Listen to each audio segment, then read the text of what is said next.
रोहिणी नक्षत्र रात 12 बजे कान्हा के जन्मवा हो गईले। कान्हा के जन्मवा हो गईले। रोहिणी नक्षत्र रात 12 बजे कान्हा के जन्मवा हो गईले। कान्हा के जन्मवा हो गईले। ससुरे से सासू आई मैके से अम्मा आई। ससुरे से सासू आई मैके से अम्मा आई। दोनों का मिलनवा हो गईले। दोनों के मिलनवा हो गईले।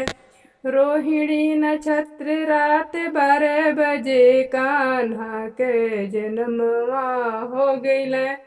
कान्हा के जन्मवा हो गईले।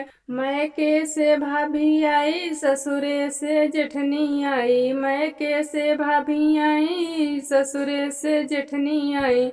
दोनों का मिलनवा हो गईले। दोनों के मिलनवा हो गईले। रोहिणी नक्षत्र रात 12 बजे कान्हा के जन्मवा हो गईले। कान्हा के जन्मवा हो गईले। ससुरे से ननदी आई मैके से बहना आई। ससुरे से ननदी आई मैके से बहना आई। दोनों के मिलनवा हो गईले। दोनों का मिलनवा हो गईले। रोहिणी नक्षत्र रात 12 बजे कान्हा के जन्मवा हो गईले। कान्हा के जन्मवा हो गईले।